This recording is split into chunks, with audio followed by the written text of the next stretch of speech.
Hey everyone, Jamie here from Sharonatsea Travel coming at you on Friday, October 11th. Welcome back to the channel.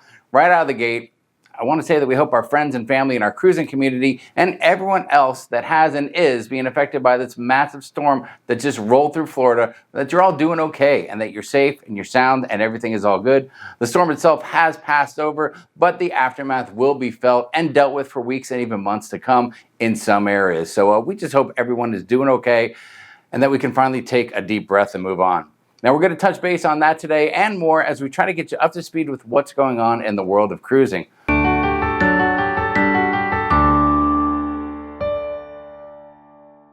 I mentioned Milton has come, and just like that, hashtag he gone. Headed out to the Atlantic Ocean and actually heading toward Bermuda. So if you have a cruise next week that includes a stop in Bermuda, you could have some adjustments to that schedule, so keep your eyes peeled on that. Now, as airports and cruise ports get cleaned up and begin to open back up, there will still be a number of changes made to cruise schedules. So keep an eye on those things. Make sure that you're in lockstep with the cruise line if you're going on a cruise and that you're keeping up with all the news. The good news is that it looks like most changes are just due to slight delays getting in and out of the ports with minimal cancellations. We saw a few cancellations coming out of Tampa, but really most of the stuff on the east coast of Florida just involves waiting a day for a cruise ship to get back in and then set sail. So maybe your cruise was extended by a day, maybe it was shortened by a day. We just hope you're still able to go out and have a good time in a safe manner. Cruise ports in Miami and Fort Lauderdale were closed briefly, but they were able to quickly get back up and running yesterday.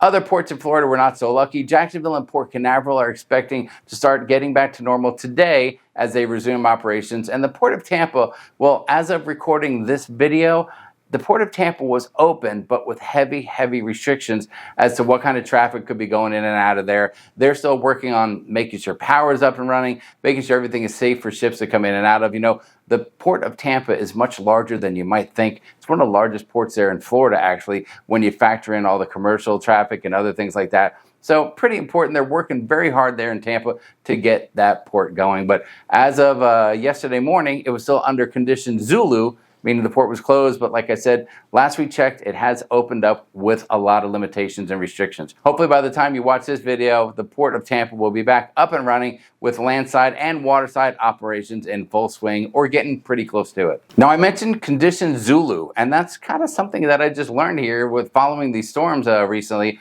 And I have to be honest, I really wasn't ever aware of the different port condition levels.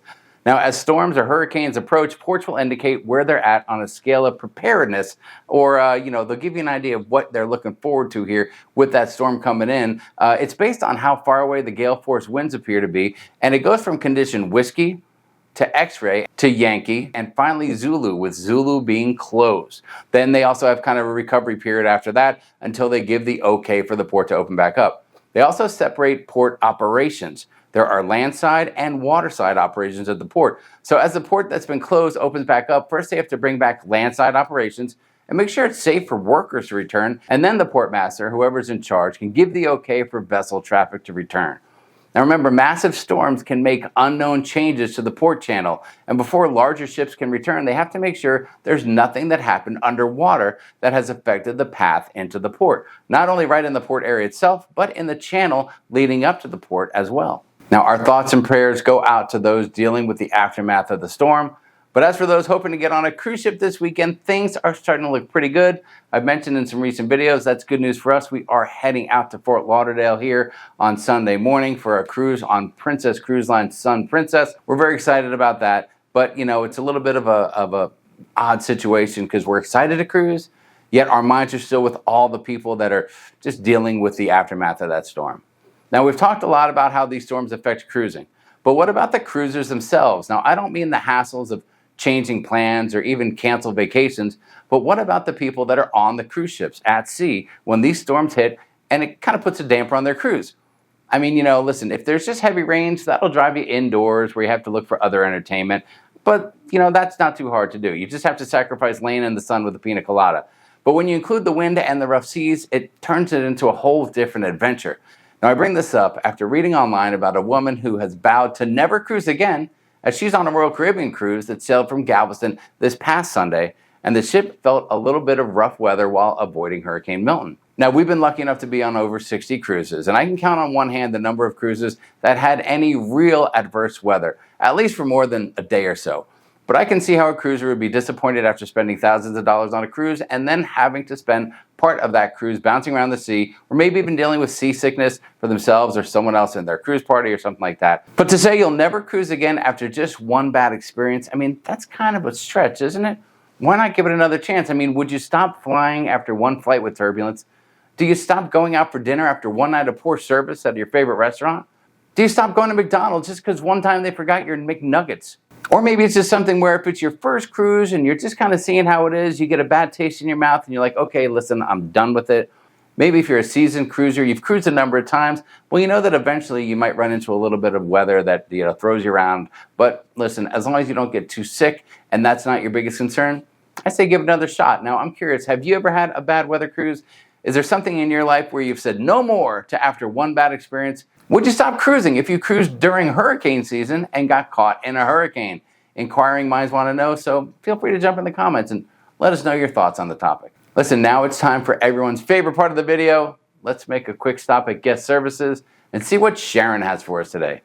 Well, hello everyone. You caught me in the closet. I was just getting the packing cubes out, getting ready to start packing for our upcoming cruise this weekend. So we're excited because it looks like it's gonna be a go. I know everything's been kind of in a disarray with Hurricane Milton going through, and all of our thoughts and prayers are out to everyone in Florida. Hopefully they get things cleaned up very quickly. I want to share with you a little tip from Royal Caribbean this week. So Royal Caribbean announced that they are increasing their gratuities again. They were last increased November of last year. So now November 1st of this year, they are increasing them again. The new standard rate will be $18.50 per person per day.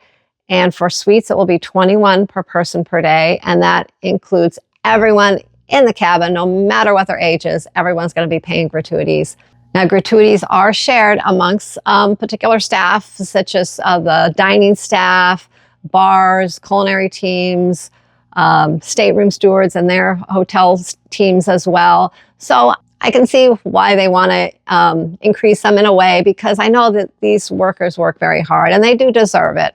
If you want to prevent from paying the higher gratuity, add it to your reservation before November 1st if you have a cruise already booked going forward. And that way you will be kind of put in at the current rate, and that'll prevent you from paying the higher rate.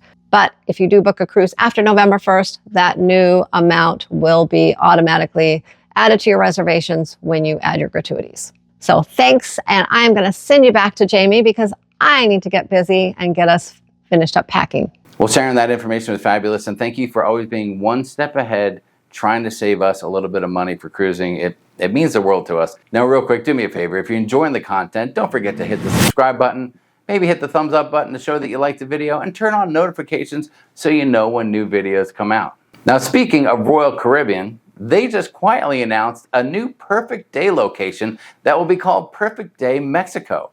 You know, it makes sense. After the huge success of Perfect Day at Coco Cay, and after other Royal-specific destinations like Royal Beach Club in Nassau, and the recently announced Royal Beach Club Cozumel, initial plans for Perfect Day Mexico have been rolled out. And it'll be located in Mahahual, which is the main spot people visit when they cruise to Costa Maya.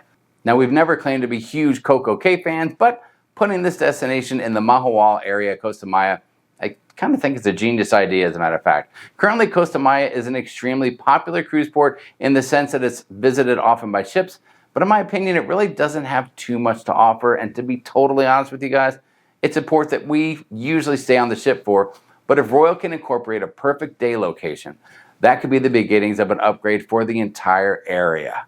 Now, full details aren't quite out yet. We're not really sure where exactly it's going to be located. I heard maybe they'll try to get in on the port area itself. Maybe they'll just take up space along the Mahahual beach area. So we'll have to see how that works. But if Royal can build this area along the coast, and maybe even still allow at least their guests to explore the area outside of Perfect Day of Mexico, that'd be fantastic for Royal cruisers heading to the Western Caribbean. And it might encourage other cruise companies to build up the area as well. Like I said, Costa Maya definitely needs a little work. It's a little rough around the edges, but if they can do a little something there in the next couple of years, that would be huge for so many cruise ships and cruise lines that head to that area. Now, before we finish up with today's Cruise Through the News, we need some LNP. No, I'm not talking about that. I'm talking about our last news point. A few weeks back, Carnival Cruise Line announced a partnership that'll enhance the college and professional football experience on their cruise ships. Well, now NCL, Norwegian Cruise Line, is jumping into the water, or should I say jumping onto the ice. NCL has announced that they will be partnering with the NHL, and no, not Norwegian Holding Limited. It's the National Hockey League. That's right, they're teaming up with hockey. This multi-year partnership marks the first for both organizations, NCL's debut collaboration with a professional sports league, and the NHL's first partnership with a cruise line. Now, from what I can tell, you can expect to see more of NCL while watching hockey content on TV, but I'm not quite sure if it means more hockey will be available to see on Norwegian Cruise Line cruise ships. Maybe NCL just thinks that a lot of their folks love hockey. Maybe they're getting a lot of Canadians, Canucks, coming down to sail on their cruises. But in any event, listen, just do me a favor. Keep an eye out for those hockey fans on your cruise. They're a little aggressive sometimes. And if you make one of them mad, they might just check you into the boards. Or should I say, check you overboard. And that would not be good. All right, I'm sorry. That was just a little hockey humor for you guys. What can I tell you? I'm just trying to liven it up a little bit. Listen, finally, let's debark today's sailing with a comment from a recent video that we got. You know, we love to share comments and questions. So recently, Sharon had a tip that reminded people that if it's after your final payment and you go online to your cruise reservation to look at cruise add-ons and you put something into your online cart, you know, like a drink package, an excursion, you want to buy some balloons for someone's birthday and add that on, whatever the case is, if you don't purchase it, make sure to remove it, or there could be a chance of your cruise getting canceled. Well, Julie B7882 posted this comment. I had heard of Norwegian canceling a cruise for something similar some time ago. I think it may have been port transfers that were left in a cart. It's very sad to know your cruise may get canceled for having an add-on in the cart. Now, we totally agree with you, Julie, but you have to remember all the booking info is all computerized. And if all of a sudden a cruise booking appears to not be paid in full for some reason, whatever that is, it could just be canceled. It's just an inadvertent thing, just an automatic thing that happens, and there's really no one there to do checks and balances. You know, once it cancels, it just cancels out. It's kind of like when our American Airlines flight got canceled and we went to go board the flight and they said, sorry, someone canceled it. It must have been you. And we were like, what? We didn't do that. So these things can kind of happen. Keep an eye on your shopping cart when you're doing cruise add-ons after the final payment. It's just one of those things. Not all cruise lines will do it, and it's not always going to happen, but it's one less thing to worry about. Thanks for the comment, Julie. We appreciate it. Now do me a favor, make sure to leave a comment, a question, anything like that below today's video. And who knows, we might pull it up and feature it on one of our next videos. Now listen, that's it for today's video. We really appreciate you sailing with us. And again, just wrapping up the whole Milton thing. Hopefully it's behind us. We're thinking of you guys. We're praying for everybody who's been affected. And hopefully tomorrow's a better day than today. Thanks a lot for watching, and we'll see you in the next video.